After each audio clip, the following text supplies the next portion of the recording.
அனைவருக்கும் வணக்கம். நிறைய பேருக்கு சொத்து சம்பந்தப்பட்ட பிரச்சனைகள் நிறைய இருக்கும்.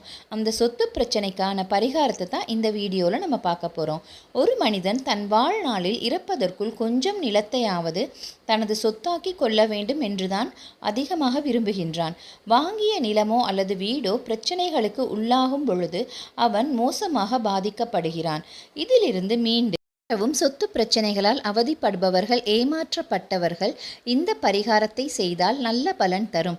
சொத்து பிரச்சனைக்கு தீர்வு தரும் பரிகாரத்தை இந்த ஆன்மீகம் சார்ந்த பதிவின் மூலம் அறிவோம், வாருங்கள். வாழ்நாளில் கஷ்டப்பட்டு உழைத்து சம்பாதித்த பணத்தை அல்லது பாகப்பிரிவினைக்கு பிறகு கிடைக்கும் பணத்தை கொண்டு தனக்கென ஒரு சொத்தை உருவாக்க வேண்டும் என்று நினைக்கும் பொழுது அதில் சிலர் ஏமாற்றி விடுகின்றனர். சொந்த உறவுகள் கூட சில நேரங்களில் பகைவர்கள் போல யோசித்து நமக்கு எதிராக செயல்படுவார்கள். இரத்த பந்த உறவுகளுக்குள் துரோகங்களும் ஏமாற்றங்களும் நிகழும் பொழுது மனம் உடைந்துதான் போகிறது. அப்படி இருக்க மூன்றாம் நபர்களிடம் மட்டும் எப்படி அஜாக்கிரதையாக இருப்பது?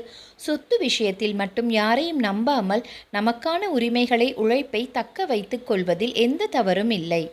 நிலம், வீடு, தோட்டம், தொழிற்சாலை என்று எந்த சொத்தாக இருந்தாலும் அதில் பிரச்சனை இருப்பவர்கள் இந்த எளிய பரிகாரத்தை செய்யலாம். ஸ்ரீ துர்க்கை அம்மன் சொத்து பிரச்சனைகளுக்கு நல்ல பலன்களை வழங்கக்கூடியவர். மகா துர்க்கை அம்மனை வழிபட்டால் பகைவர்களும் பஷ்பம் ஆகிவிடுவார்கள். துரோகம் புரிந்தவர்கள், ஏமாற்றியவர்கள் யாராக இருந்தாலும் உங்களுக்கு அவர்களிடமிருந்து நியாயத்தை வழங்கக்கூடியவர் துர்க்கை அம்மன். ஓம் ஹ்ரீம் தும் துர்க்காயை நமக. துர்க்கை அம்மனின் இந்த சக்தி வாய்ந்த மந்திரத்தை 108 முறை வெள்ளிக்கிழமையில் உச்சரிக்க வேண்டும். துர்க்கை அம்மன் திக்கு சென்று பட்டுடை அணிவித்து குங்குமத்தை தானம் செய்யுங்கள். இப்படி தொடர்ந்து செய்து வர சொத்து ரீதியான பிரச்சனைகள் முடிவுக்கு வரும் என்பது நம்பிக்கை. தகராறுகள், வீட்டு பிரச்சனைகள் இருப்பவர்கள் ஒரு புதிய செங்கலை வாங்கி கொள்ளுங்கள். செங்கலை தேனால் அபிஷேகம் செய்து ஒரு சிகப்பு நிற துணியில் கட்டிக்கொள்ளுங்கள். பின் அம்மனின் மந்திரத்தை 3 முறை சொல்லி எந்த நிலத்தில் அல்லது வீட்டில் பிரச்சனை இருக்கிறதோ அங்கு கொண்டு போய் மண்ணில் புதைக்க வேண்டும். இப்படி செய்தால் விரைவிலேயே சொத்து பிரச்சனை தீரும்.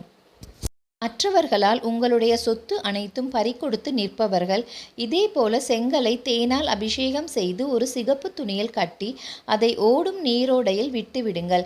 ஏமாந்த சொத்தை திரும்ப பெற வெள்ளிக்கிழமை துர்க்கை அம்மன் சந்நிதிக்கு சென்று வழிபட்டு எலுமிச்சை தீபம் ஏற்றி வாருங்கள். மேலும் அங்கு வரும் பக்தர்களுக்கு புளியோதரை, பொங்கல், கேசரி போன்றவற்றை நெய்வேத்தியம் படைத்து பின் தானம் செய்யுங்கள். பிரச்சனைகள் உங்கள் ஜாதகத்தில் 4ஆம் இடம் சரியாக அமையாவிட்டால் பெரும்பாலும் வரக்கூடியது ஆகும். 4இல் சனி மற்றும் செவ்வாய் இருந்தால் சொத்து ரீதியான பிரச்சனைகளை சந்திப்பீர்கள். இவர்கள் சனி பகவானுக்கு சனிக்கிழமைகளில் எள் தீபம் ஏற்றி வைக்க வேண்டும். மேலும் காகத்திற்கு எள்ளும் அன்னமும் கலந்து உணவை வைக்க வேண்டும். இப்படி தொடர்ந்து செய்து வர சொத்து பிரச்சனைகள் அனைத்தும் நீங்கி வளமாக வாழலாம். அதனால நாமும் இந்த பதிவில் உள்ளதை பின்பற்றி சொத்து பிரச்சனைக்கான தீர்வை நாம் நிறைவேற்றி கொள்ளலாம். நன்றி, வணக்கம்.